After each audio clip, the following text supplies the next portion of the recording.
Hey guys, welcome to my first official video on my channel. This channel goes by the name Wealthy Mindset. And on this channel, we are all about savings. We are all about budgeting. We are all about creating generational wealth. I realized that I've been sitting around for many decades, so illiterate when it comes on to money. 2024, I decided that I needed to take my finance back. Like with everything else, I know that it takes work, effort, and a mindset to achieve certain goals that you set out to achieve in life. I am almost 40 years old, and to be honest with you, I have no savings to my name. So I decided that 2025 will be my best year yet because I am taking my financial illiteracy into my hand. I have 22 years, 20, let's say 27 years to do that. I mean, I'm getting off to a late start, but better late than never, right? So, what I'm gonna do, I will be intentional with budgeting every month, diversifying my income. I'm not gonna sugarcoat anything. I am going to literally be doing my budget every month with you guys. You could watch me. At least let me see if there's any account number anywhere on this paper. No. So yeah, just kidding. But guys, I'm starting from scratch. And I know a lot of you can relate to this. Hopefully not too much. But I know that there's other people out there just like me who are in financial shambles and want a way out. So we're gonna start this year of perfectly right. So I've already budgeted myself from the ending of December 2024 to January the 15th, 2025. And that is when my month begins and ends, if you're wondering what that's for. So all my bills are on the left of this paper. And then you have the income base on the right. And then as we go down further, I will be showing you guys like how I diversified all of my income to make sense. Right here, you have dental, you have Roblox, healthcare, State Farm, Allstate, rent, braces, US Able, that's an insurance company in case I get injured from work or God forbid, I'm in an accident or whatever, not able to go to work. They will cover my expense from what I, work daily. They will cover that for a while. I don't remember how long they do, but it's some months, so that's always good to have. And I got that through Blue Cross, my health insurance. They offer that extra insurance. So I made use of it because you'll never know. Then Amazon Prime membership, the phone bill, gas for the month, FAA, my light, my the dog. I have miscellaneous 400, food 1,000. Sibel, that's a cleaning lady. My daughter, that's her budget. My son, that's his budget. And everything is literally on that list. Every penny is accounted for. So there we go. To the bottom right here, my investments and all, everything is there, guys. So my income monthly, it's from my job. That's $7,080. That is before taxes. I'm a 1099 this year, so everything will be coming to me. This money is for extra from my partner. This is the extra that he gives me. That's for food and whatever I want to do with it. So I diversify that as well. And then this is the extra monies that I get for the month. And yeah, so after paying myself, so what I do with this, I take 10% out of my income for me. So I take 708, well, going forward, I'll be taking $708 every month from my income for myself. So whatever I make, I'm taking 10% out of it. Okay, so and with that 10%, as you could see, Robinhood, I'm transferring over all of my 10% to my Robinhood IRA account. Okay, so after taking that out and everything, let's see how much I'm left with. So after I take my 10% out, if you come down here, you will see how much I'm left with. $6,372 after taking my 708 out. Okay, 10%.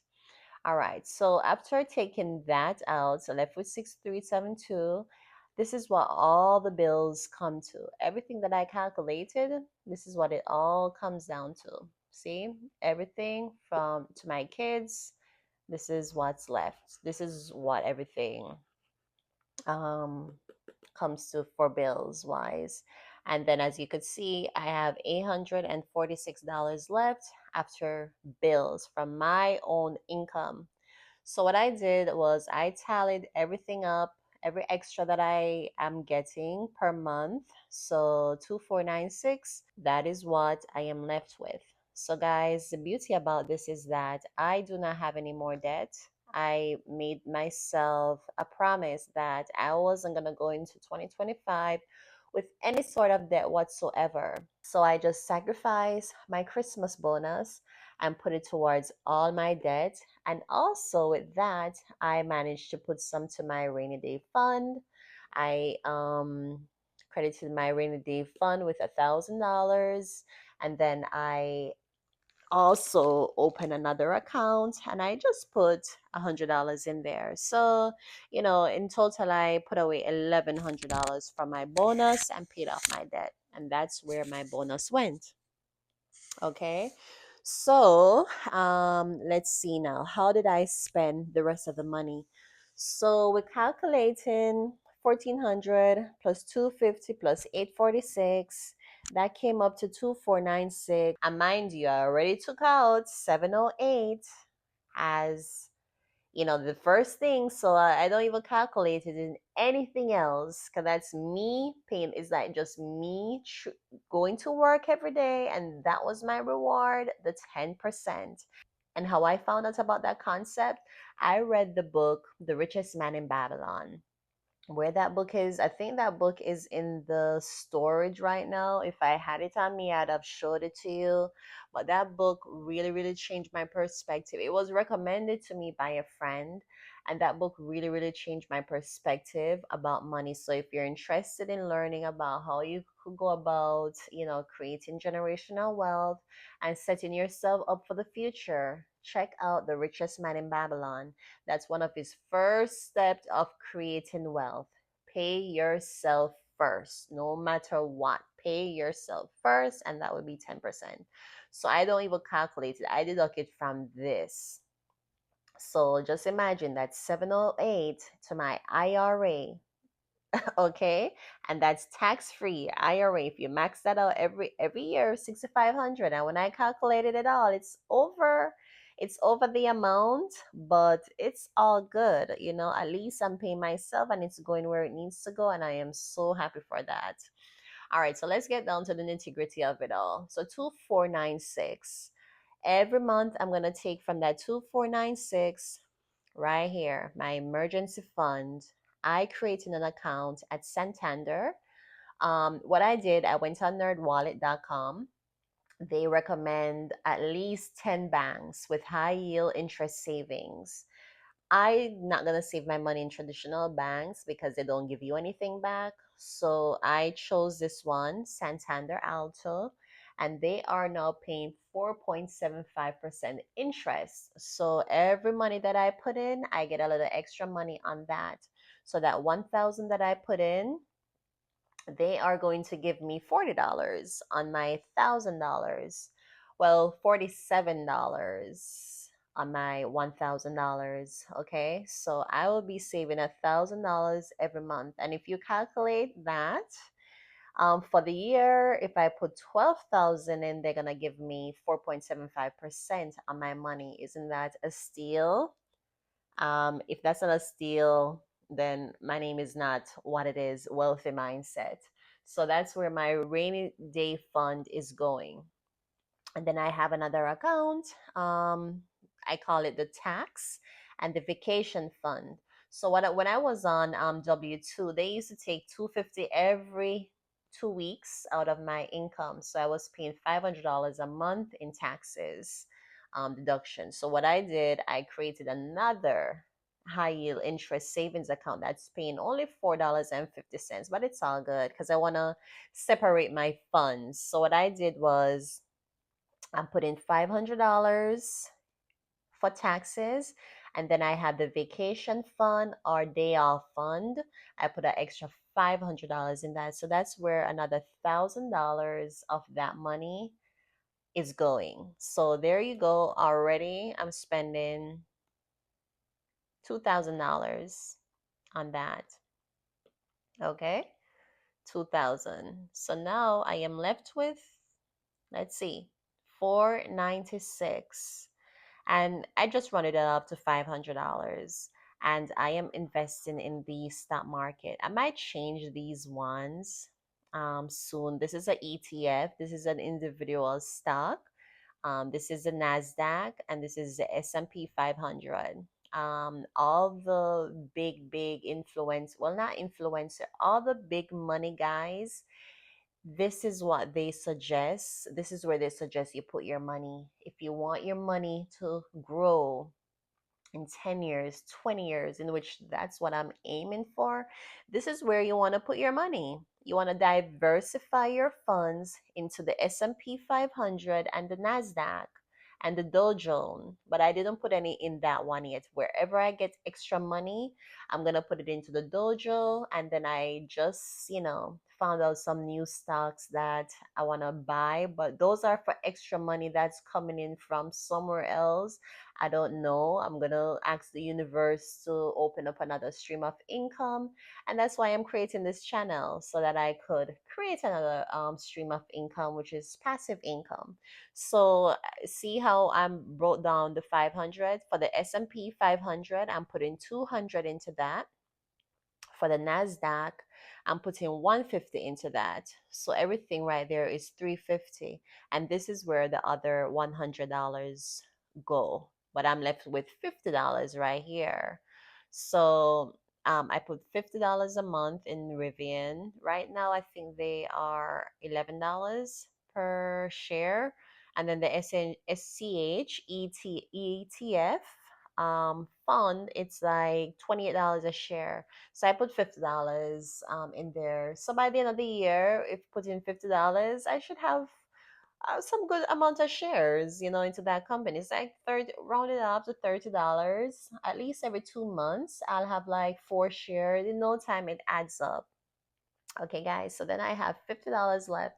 I didn't put. Let me see. One, three, 450.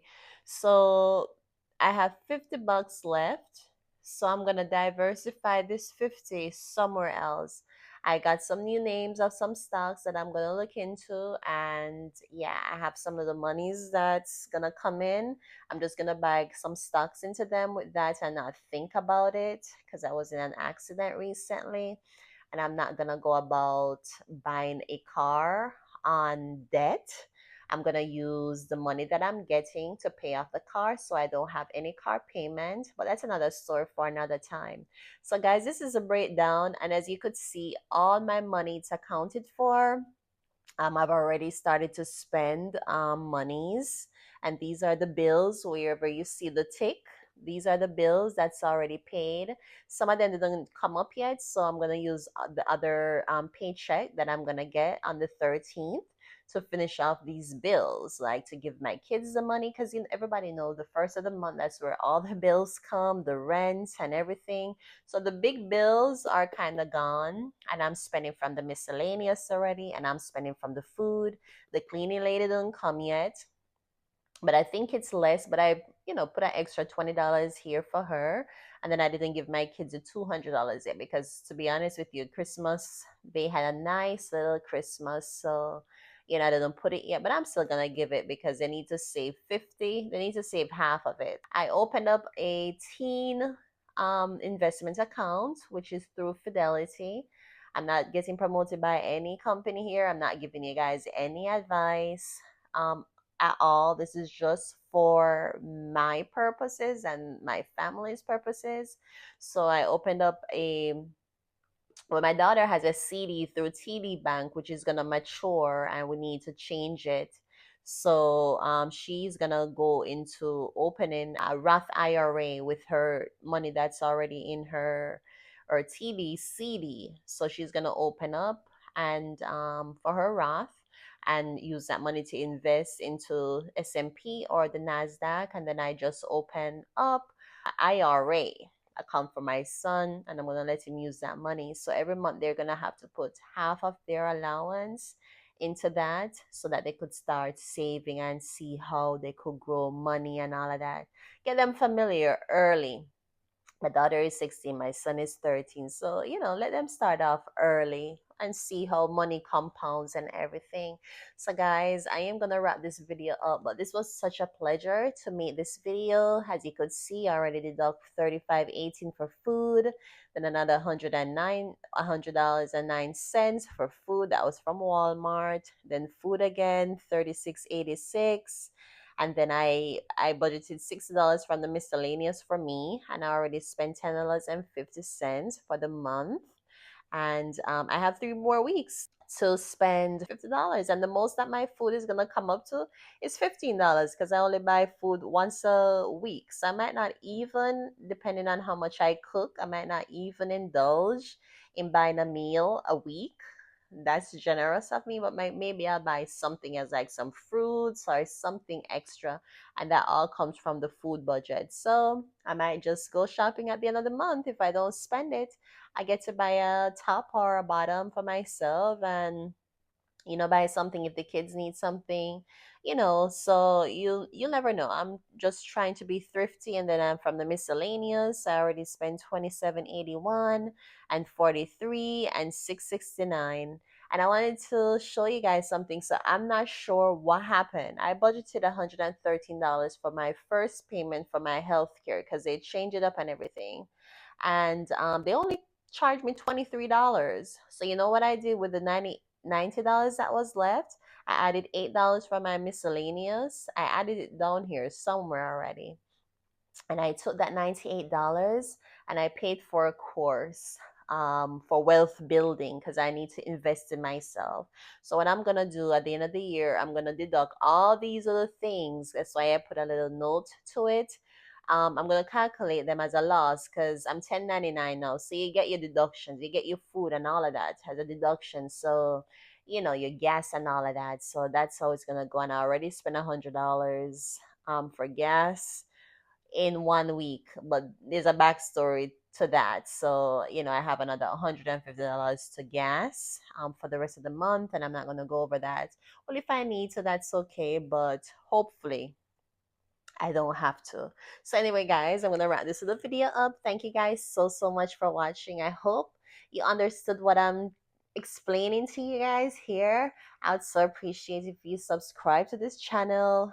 It's new, it's rough, a diamond in the rough, but I can assure you that some of my tips and tricks can help you.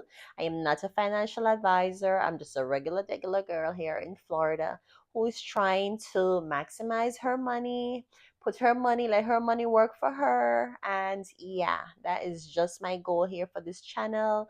And I'm so excited to have you here. So yeah, please subscribe, and I will see you in the next video. Bye, guys. Take care.